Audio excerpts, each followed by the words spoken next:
Hola, hoy vamos a sumergirnos en el viaje, a menudo turbulento pero siempre resiliente, de la democracia moderna en España.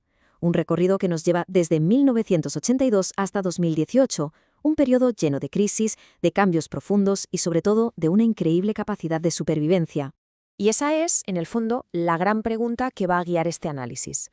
Porque la historia de la España contemporánea no es solo la de una transición, sino la de una transformación constante y una resistencia frente a unos desafíos, enormes.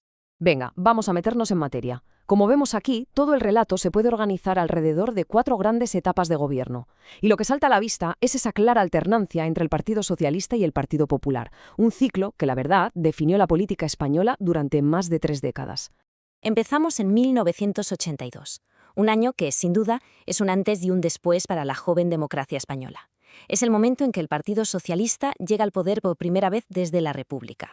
Y es que el PSOE, con Felipe González como presidente y el carismático Alfonso Guerra como su número 2, consiguió una mayoría absoluta aplastante. Fue un momento clave, de verdad. El país tenía problemas estructurales muy serios y las expectativas de cambio eran simplemente inmensas. Y aquí viene uno de los puntos más interesantes, la primera gran prueba de pragmatismo. La promesa electoral de sacar a España de la OTAN se convirtió justo en lo contrario. ¿Y por qué es tan importante esto? Pues porque esta decisión, aunque cabreó a muchísimos de sus votantes, mandó un mensaje muy claro al mundo. La nueva España socialista era un socio fiable, plenamente integrado en el bloque occidental.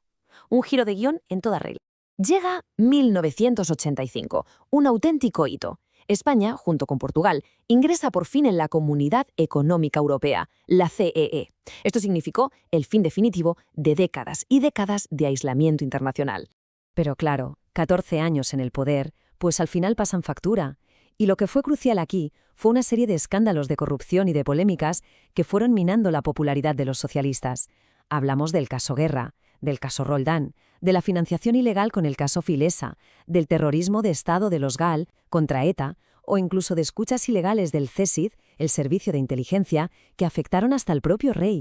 Y con todo ese desgaste, el cambio llegó en 1996. El Partido Popular, que se había refundado bajo el liderazgo de José María Aznar, consiguió aglutinar a todo el voto del centro-derecha y se presentó, con éxito, como la única alternativa posible. Para entender bien el mandato de Aznar, hay que dividirlo en dos fases muy claras. Una primera, del 96 al 2000, en la que gobernó en minoría y necesitó el apoyo de los nacionalistas catalanes y vascos. Y una segunda, a partir del 2000, ya con una mayoría absoluta muy sólida que le permitió gobernar completamente en solitario. Y entonces, la historia de España se detuvo. 11 de marzo de 2004, Madrid. Una fecha y un lugar que están grabados a fuego en la memoria de todo un país. 191 personas fueron asesinadas en los atentados contra los trenes de cercanías de Madrid. Más de 2000 resultaron heridas. El mayor ataque terrorista de la historia de España y de Europa. El impacto político fue inmediato y fue brutal. La gestión que hizo el gobierno de Aznar de la información sobre quién estaba detrás de los atentados generó una polémica gigantesca. Y en unas elecciones celebradas 3 días después, en un clima de conmoción nacional total, el PSOE, contra todo pronóstico, consiguió una victoria inesperada. Así que, de repente, se abre un capítulo completamente nuevo. Una etapa liderada por José Luis Rodríguez Zapatero, que estaría marcada primero por unos cambios sociales muy profundos y después por una de las peores crisis económicas de la historia reciente. Zapatero llega y lo primerísimo que hace es cumplir su promesa, retirar las tropas de Irak. Su gobierno también impulsó leyes de un calado social enorme, como la del matrimonio homosexual. Pero claro, le tocó lidiar con la brutal crisis económica mundial de 2008, que le obligó, de la mano del PP, a hacer algo impensable, la primera y única reforma de la Constitución para limitar el déficit público. Y este es un ejemplo perfecto de cómo la crisis económica lo condicionó absolutamente todo. El PP de Mariano Rajoy ganó las elecciones de 2011 con mayoría absoluta y una promesa muy clara: bajar los impuestos.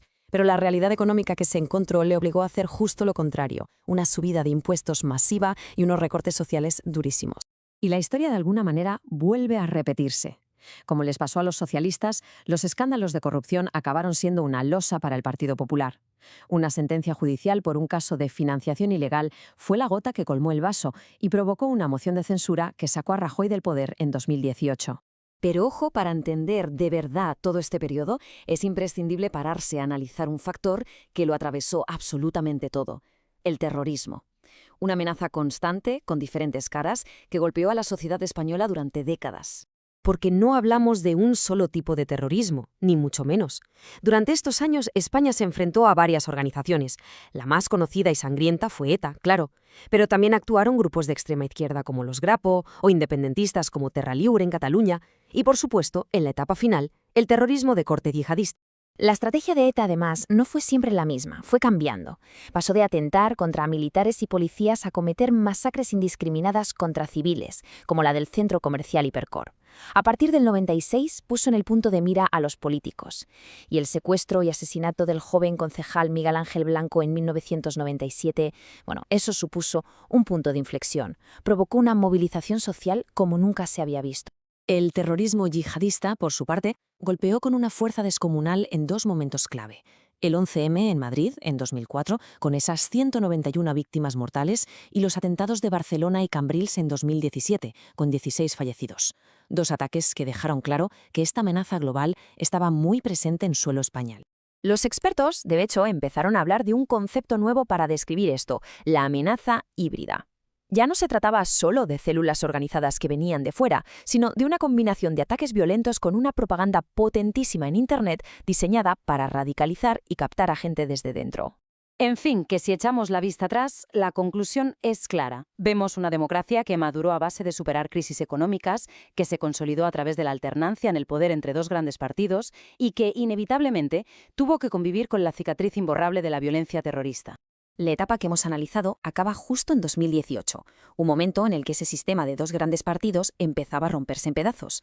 Y claro, esto nos deja con la gran pregunta sobre la mesa. Después de esta era de alternancia, ¿cuáles son los nuevos retos, las nuevas dinámicas que van a configurar la siguiente fase de la democracia española?